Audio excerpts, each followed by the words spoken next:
செலிபிரிட்டியாக முயற்சிக்கிறவர்கள் versus அவர்களுடைய உறவினர்கள் மற்றும் நண்பர்கள். ஸ்ட்ரைடர் பைக் அப்படின்னு சொல்லிட்டு அந்த பைக்கை கொளுத்தி விட்டு டிரைவ் பண்ணாரு.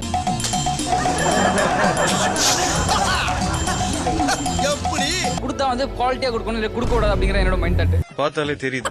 2 பிள்ளைங்களுமே குழந்தையோட வந்துருச்சுங்க. எங்க வீட்டுல தான் இருக்கு. திட்டுறாங்க. கெட்ட கெட்ட வார்த்தையில காதெல்லாம் கருகிற மாதிரி திட்டுறாங்கடா. உங்களை போய் அங்க அவார்டு வேண்டியதான் டிவி, அந்த டிவி தானே பாத்துட்டீங்க.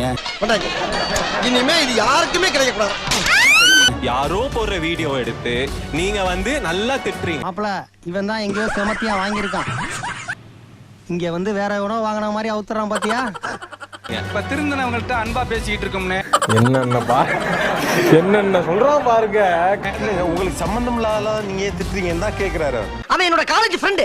அப்ப இருந்து அவன் குடும்பத்தை நான் கேவலமா பேசுவேன், என் குடும்பத்தை அவன் ரொம்ப கேவலமா பேசுவான். இதை நாங்க 2 பேரும் ஒரு ஜாலியாவே எடுத்துக்கிறது.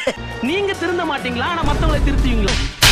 நீ கேட்ட ஒவ்வொரு கேள்வி என்ன செருப்பால் அடிச்ச மாதிரி இருக்குடா. நான் தப்பு பண்ணா செருப்பு கொண்டிடுறா.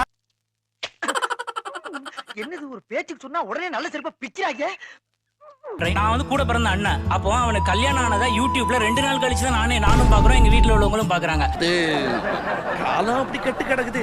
ஒரு பொண்ணு வந்து வணக்கம் கோ அப்படின்னு சொல்லிட்டு தெரிஞ்சிட்டு இருந்துச்சு. டெய்லி நீ வேணும் பார்த்து வணக்கம் முதல்ல நான் உன்ன பார்த்து பயந்துருந்தேன். ஆல்ரெடி வந்து அவங்க லவ் பண்றேன் அப்படின்னு சொல்லி வீடியோ போட்டேன். இப்போ அது என்ன ஆச்சு அப்படின்னா அந்த லவ் ஓகே ஆகி மேரேஜ் வரைக்கும் போயிடுச்சு. நோட் பண்ணுங்கப்பா, நோட் பண்ணுங்கப்பா.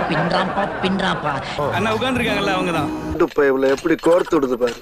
மேரேஜ் அப்படின்றது பெரிய விஷயம், இது ஏத்துக்க மாட்டாங்கன்னு 100% தெரியும். தெரிஞ்ச பிறகு தான் அந்த மாதிரி மேரேஜ் பண்ணி வீடியோ பண்ணி எடுத்து போட்டுட்டோம். நீங்க ரொம்ப விவரமான ஆளுங்கண்ணா.